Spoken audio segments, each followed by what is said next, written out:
What do you say to this kind of thinking, which is also within the public, that you have been doing everything to disabuse the minds of people of? Dr. Sribu Okweko, head of training at the EC, says there is no way an election in Ghana can be rigged.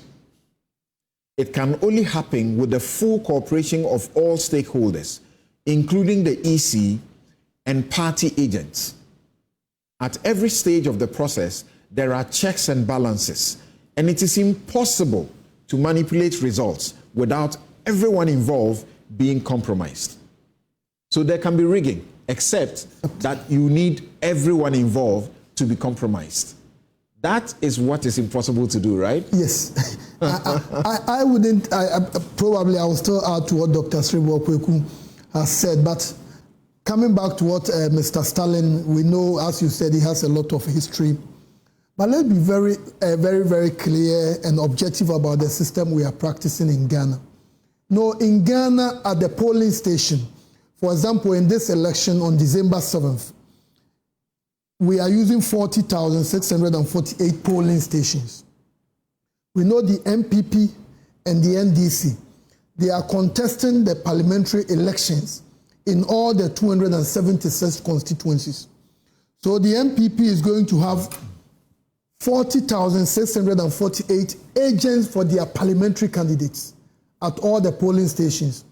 And per the policy directives of the EC, they are supposed to have others also on standby. In the event that any of these individuals decide that, oh, I'm not feeling well, I want to leave, you just call for the other person to come. And for the presidential election, the MPP and the NDC, they are going to have 40,648 agents, and they will also have backups. So what that means is that for both the MPP and the NDC, you have almost 1,500 agents simultaneously at all the polling stations. You don't have people doubling up as for the constituency election and for the presidential as well? No, you don't have people. For the MPP and the NDC, you don't have. All right. Because, you know, this election, the elections, critical, when you look at it, we have 277 different elections.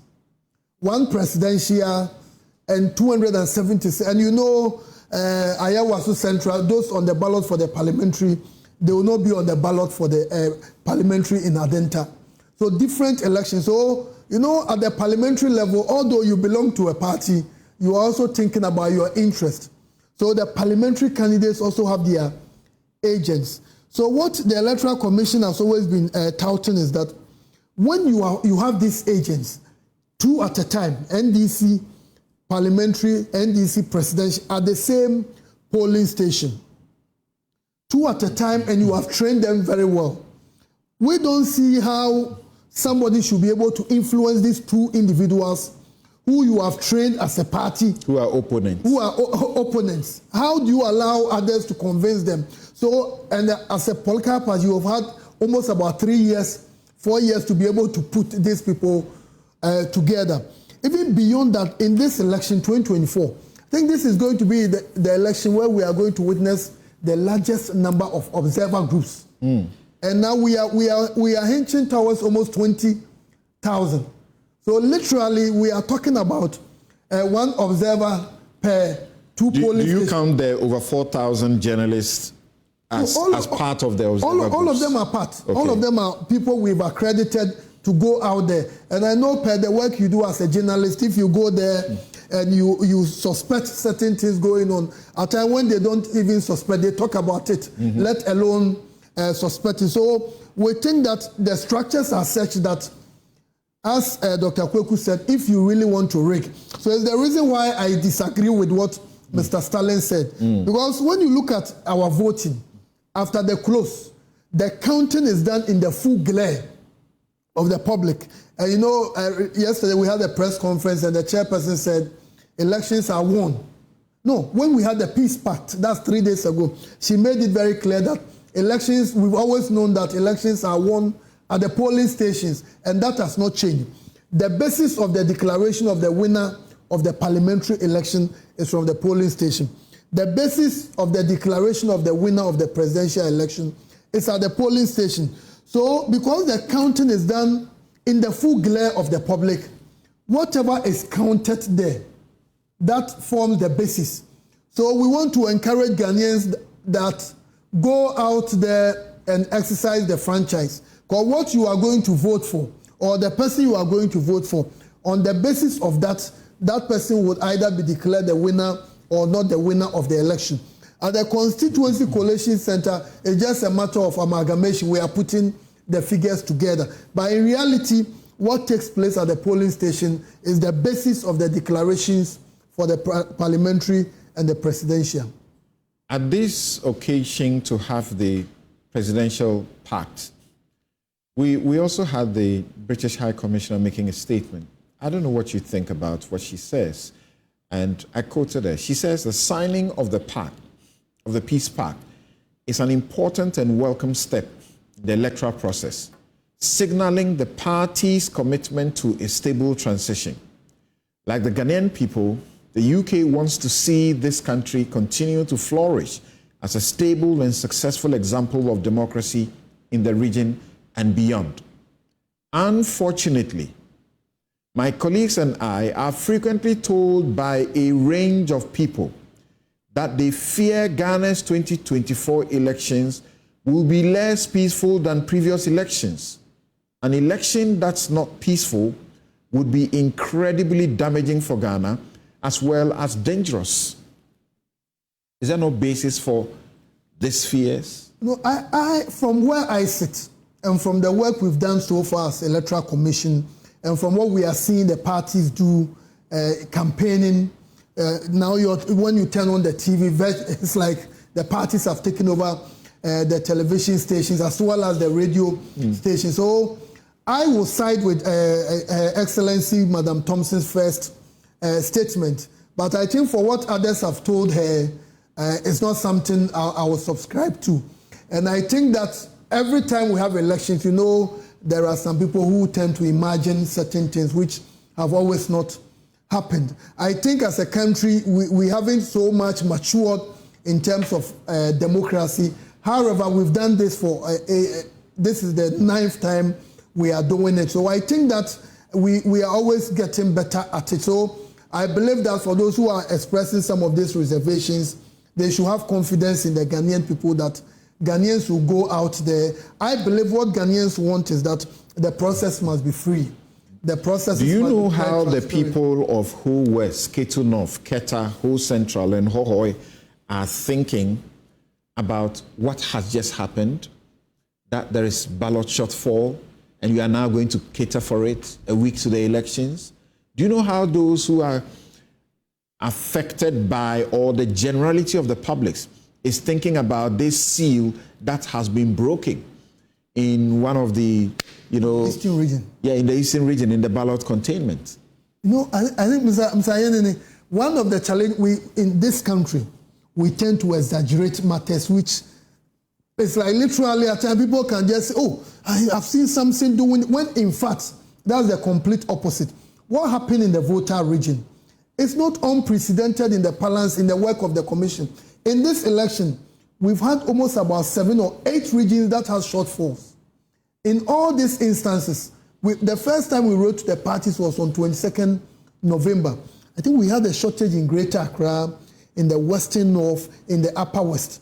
And it's normal, it's part of the process. And since 92, even in 2020 when we printed, there were shortfalls. Now I think it's because of... Why should that be normal? No, what... That you have planned the process over years, and then getting to the few days to the event itself, we are discovering that you have shortfalls. You know, let me... Shouldn't have happened in the first place. Oh, when you look at... You are printing a volume, something almost about... in this election, we printed over 19 million ballot papers. 19 million for presidential, 19 million for parliamentary. At times, people try to paint a picture of perfectionism. You are printing ballots. And when you are printing, this is what we do. You've assigned a printer that print these numbers for me. And you also have some people who are supposed to check to be sure that we have those numbers.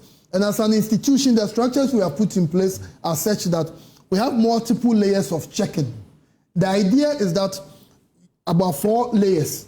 When it gets to the final point, their job is to also check. They shouldn't assume everything is all right. So in this instance, the first one that came up was even in the Upper West region. We've had something in Bono, Western North, even in Greater Accra. Usually what happens is that when we do all the checking, we have even regional officials, party people to confirm the numbers. But what we've told ourselves is that once the ballots get to the regional capitals, all our district officers must also come. And when they come, they need to check. You are supposed to get 80,250 ballots. And the instances that happen in Ho, in the Volta region, in some of the constituencies, you have about 10 ballot papers. And it's part of the process, and we've always been explaining. And this is not the first time, but as an institution, we are always perfecting. We are working on the process. When you are telling me that this year we are going to have the most credible elections ever, I don't expect these things. No, I think for the ballot, I think what will be a major problem for us? Can you imagine on election day, December 7th, you mentioned, is it K2 North? Then suddenly, the ballots that were sent to K2 North, in the Georgia area, the ballots were not enough. Just imagine what would have happened in Ghana, knowing very well that the Volta region happens to be a serious area for one of the major parties. So, Commission has a system in place. Let's put all these structures. Once we do that, we should be able to address any challenges that will come. And those are the things we've done. And as we speak now, those ballots were printed yesterday. At the time we were even having the meetings with the parties, the processes were ongoing. And my understanding is that both the Bono and the Volta regions are getting the ballots this morning. Right. And you have trained, is it in excess of 210,000 election officers recruited, and training is still ongoing. Training is still ongoing. I think most of them should be wrapping up today. A number of them. Usually we use the classrooms, public schools, and you get them mostly on weekends. But a chunk of them have completed the training. But we know by our calendar they are supposed to wrap up today. And BVDs, that's the biometric voting verification devices, have been delivered to 8 regions. No, now they've been delivered to all the regions. All the 16 regions. Sorted. The last ones got there yesterday. So in the police armories across the country, the voting materials have been delivered. What's the circumstance of these places where you didn't have the 5 constituencies where there were issues, Ho West, Ketu North, Keta, Ho Central, and Hohoi, the shortfalls? You said you were going to do the printing and you asked them to bring their officers. The printing has been done, and they are supposed to get all the ballots today. Today. All right. So as far as you are concerned, at the Electoral Commission, you are set. No, I think nothing is keeping us awake.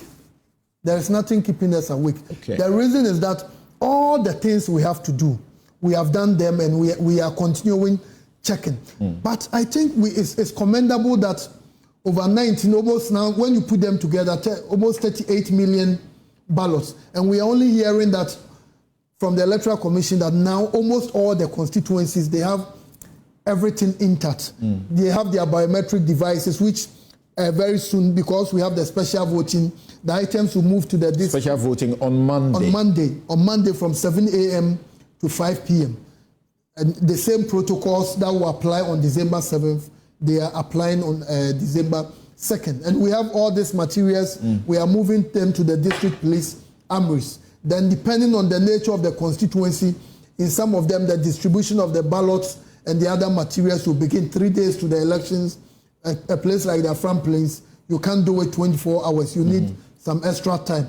At times, it may even require the officials, you send them to the highlands 3 or 4 days before the election. And all those things are well in place. Dr. Bosman Asare is going to be with us until we end the show, and he will take questions from all the stakeholders who are joining us, CSOs and the parties themselves. But briefly, tell us about this Koforidua incident where the seal to one of the electoral material bag was broken.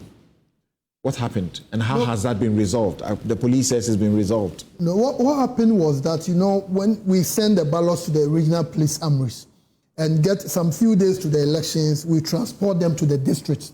And I believe the Koforidua incident, the transportation of the ballots from Koforidua to the Mpraeso constituency. And for each bag containing the ballots, you can have as many as 7 seals, depending on the number of political parties that have put their seals.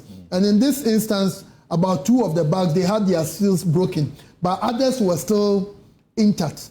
And we have our team in place. They checked, they did all the checks, and they realized that nothing had been tampered with. And we saw it, and we were like, this is not something we should even create any news attention. But we also concede that the nature of our adversarial democracy, our competitive democracy, is such that if you are not very careful, and I know per the work you are doing, you have had your fair share of those issues. When you think you are objectively doing your work, but others will try to interpret that to mean that you are doing something A, B, C, or D in that order. And the most important point is that all these ballots, before we even send them to the polling station, the agents of the parties are aware, the party executives are aware, they know what is going to polling station A, what is going to polling station B. So when these things happen, we should just take our time and let's look at the processes for resolving them. And I was happy the police later on issued a statement that everything had been resolved. And per what our regional director also told us, there is no cause for alarm. So we are confident going into the elections, and we are expecting Ghanaians, there are over 18,774,000 registered voters, to go out there in their numbers on December 7th. In 2020, we had a turnout of a little over 79%, and we are hopeful that they will go out there in their numbers so that maybe we can even do more than 80%. Okay. Right.